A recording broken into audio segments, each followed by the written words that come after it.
जय श्री राधे राधे राधे। प्रिय साथियों, कौन थे यमराज? भगवान श्री कृष्ण जी ने क्यों किया था यमराज का उद्धार? साथियों, इस विषय पर आज हम विस्तृत चर्चा करने जा रहे हैं। किसने श्राप दिया था और क्यों ब्रजमंडल में ये वृक्ष बने थे, इस विषय को साथियों हम लोग विस्तृत आपके समक्ष प्रस्तुत करने जा रहे हैं। साथियों सुने, और बड़े गहरे रहस्य के साथ में एक बहुत बड़ा प्रस्तुतिकरण आपके सामने प्रस्तुत है। साथियों चलते हैं उसकी ओर। एक समय की बात है, गोपांगनाएं घर घर में गोपाल श्री कृष्ण की लीलाएं गाती हुई गोकुल में सब ओर दधि मंथन कर रही थीं। श्री नंद जी मंदिर में सुंदरी यशोदा जी प्रातःकाल उठकर दही के मटका रखकर दही मथने लगी थीं। मथाने की आवाज सुनकर बालक नंदलाला भगवान श्री कृष्ण नंद नंदन श्री कृष्ण नवनीत मक्खन के लिए कौतूहलवश मंजीर की मधुर ध्वनि प्रकट करते हुए नाचने लगे। हो माखन मिलेगा, माखन मिलेगा। वाह! माता के पास बाल कीड़ा परायण श्री कृष्ण बार बार चक्कर लगाते, क्या रस था, और नाचते बड़ी शोभा पा रहे थे। वाह! बजती हुई करघनी के घुंघरुओं की मधुर झनकार बार बार फैला रहे थे।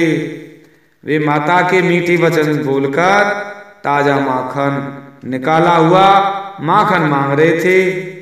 जब वह उन्हें नहीं मिला तब वे कुपित हो गए, गुस्सा में हो गए नंदलाल, और एक पत्थर का टुकड़ा लेकर उन्होंने दही के मथने वाले पात्र में मार दिया और उस पत्थर से दही का मटका फूट गया।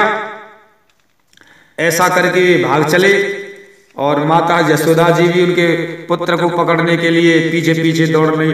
रुक जा चोरा, मटका फूट रहा है, रुक जा, छोड़ूंगी ना तो है। हाँ, ऐसे करते करते माता जी भी उसके पीछे भागने लगी। देखिए साथी, भगवान के पीछे यशोदा जी भाग रही, क्या विचित्र लीला है। वे उन्हें एक हाथ से आगे, और किंतु यशोदा उन्हें पकड़ नहीं पाती थी। जो योगेश्वरों के भी लिए दुर्लभ है, वे माता की पकड़ में कैसे आ सकते हैं। तथापि श्री हरि ने भक्तों के प्रति अपनी भक्तवश्यता दिखाई, इसलिए वे जानबूझकर माता के हाथ में आ गए। नहीं चाहते थे कि माता मेरी कष्ट में आए। आप बड़े वात्सल्य हैं, करुणा सागर हैं। अपने बालक पुत्र को पकड़कर माता यशोदा जी रोष पूर्वक गुस्से में आकर ओखरी थी, बड़ी बड़ी ओखरी थी धान कूटने की, उखल से ओखरी से बांधना प्रारंभ किया। वे जो बड़ी बड़ी रस्सी उठाती, वही रस्सी उनके पुत्र के लिए छोटी पड़ जाती। प्रकृति के 3 गुणों में नहीं बन सकते भगवान ने प्रकृति से परे विद्यमान परमात्मा यहाँ के गुणों रस्सी से कैसे बन सकते हैं। साथियों, जब यशोदा जी बांधते बांधते थक गईं और हतोत्साहित होकर बैठ रही थीं, तब बंधने की इच्छा भी छोड़ बैठी थी, और स्वेच्छा अंधगति भगवान श्री कृष्ण स्वबस होते हुए भी कृपा करके माता के बंधन में आ गए। भगवान की ऐसी कृपा कर्म त्यागी योगियों को भी नहीं मिल पाती। फिर भी जो कर्म में आ सकता है उनको तो मिल ही कैसे सकती है। यह भक्ति का ही प्रताप है कि वे माता के बंधन में आ गए। इसीलिए भगवान ज्ञान के साधक आराधकों को मुक्ति तो दे देते हैं, किंतु भक्ति नहीं देते। उसी समय बहुत सी गोपियां भी शीघ्रता पूर्वक वहां पहुंची। उन्होंने देखा कि दधि मंथन का भांड फूटा हुआ है, मटका फूटा हुआ है। भयभीत नंद शिशु, नंद का लाला श्री कृष्ण जी बहुत सी रस्सियों द्वारा ओखली से बांधे हुए खड़े हुए हैं। यह देखकर उन्हें बड़ी दया आ गई और यशोदा माता जी से बोली, माता यशोदा, गोपियों ने कहा, हे नंदरानी, तुम्हारा यह छोटा सा बालक सदाई हमारे घरों में जा जाकर बर्तन बाड़े फोड़ा करता है। तथापि हम करुणावश इसे कुछ नहीं कहती। हे ब्रजेश्वरी यशोदे, तुम्हारे दिल में तनक भी दर्द नहीं है, तुम निर्दयी हो गई हो। एक बर्तन के फूट जाने के कारण तुमने इस बच्चे को छड़ी से डराया, धमकाया है और बांध भी दिया है। उन गोपियों के कहने पर यशोदा जी कुछ भी नहीं बोली, वे घर के कामकाज में लग गई। इसी बीच मौका पाकर श्री कृष्ण जी ग्वाल वालों के साथ और उस ओखली को खींचते खींचते हुए यमुना के किनारे चले गए। यमुना किनारे, वहीं यमुना के पास में उनका घर था महावन। यमुना जी के तट पर दो पुराने वृक्ष थे साथियों। वे वृक्ष एक दूसरे से जुड़े हुए थे, खड़े थे। वे दोनों ही अर्जुन के वृक्ष थे। दामोदर भगवान श्री कृष्ण हंसते हुए उन दोनों वृक्षों के बीच में से निकल गए।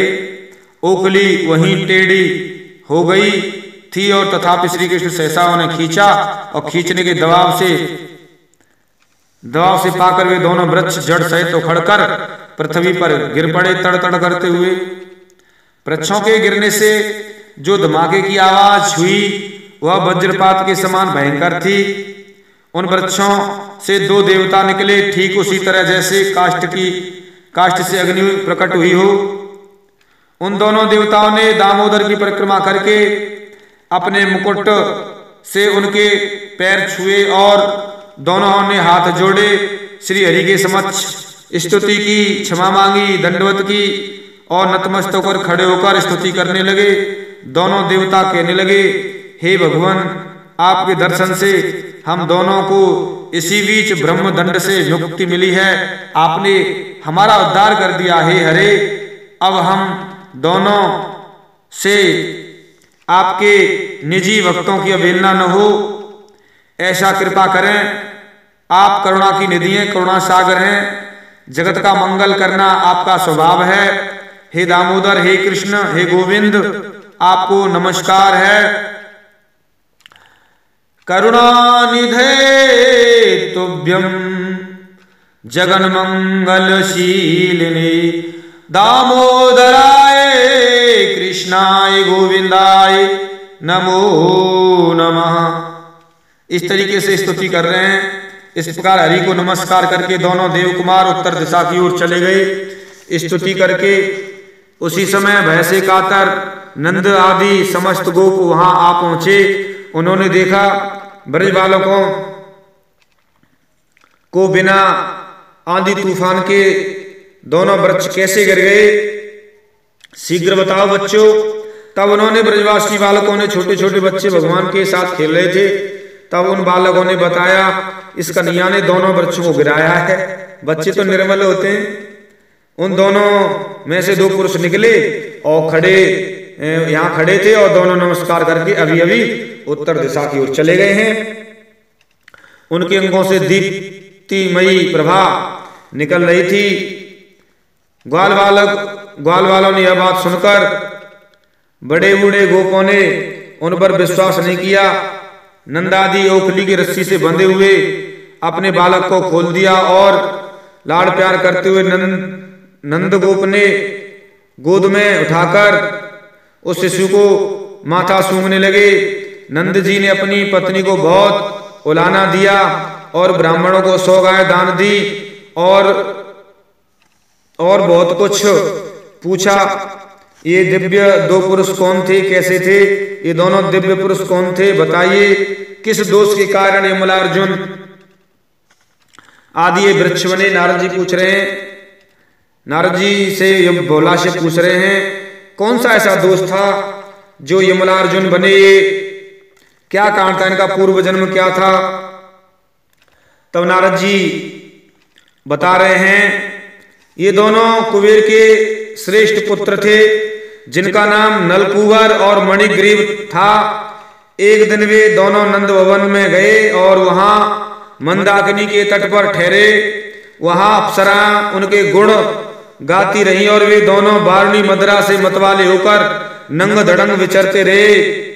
एक तो उनकी युवावस्था थी, दूसरे द्रव्य धन के पैसे के मद में मस्त थे, धन के मद में से मद नशे में थे। उसी अवसर पर वहां किसी कारण से देवल ऋषि नामधारी मुनीन्द्र ऋषि मुनि आए।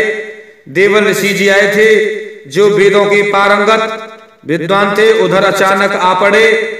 उन दोनों कुबेर के पुत्रों को नग्न देखकर ऋषि ने कहा, तुम दोनों के स्वभाव में दुष्टता भरी हुई है, तुम दोनों अपनी सुध-बुध खो बैठे हो।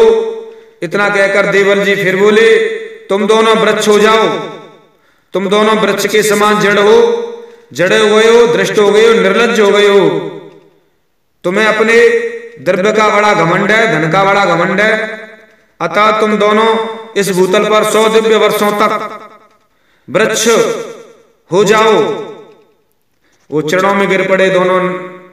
कुबेर के पुत्र, भगवान संत कृपा करो, कृपा करो। जब उन्होंने कहा कि जब द्वापर के अंत में भारतवर्ष के भीतर मथुरा जनपद के ब्रजमंडल में कालिंद नंदिनी यमुना जी के तट पर महावन के समीप तुम दोनों साक्षात परिपूर्णतम दामोदर श्री गोकुलनाथ श्री भगवान श्री कृष्ण का दर्शन करोगे, तब तुम्हें पूर्ण स्वरूप की प्राप्ति हो जाएगी।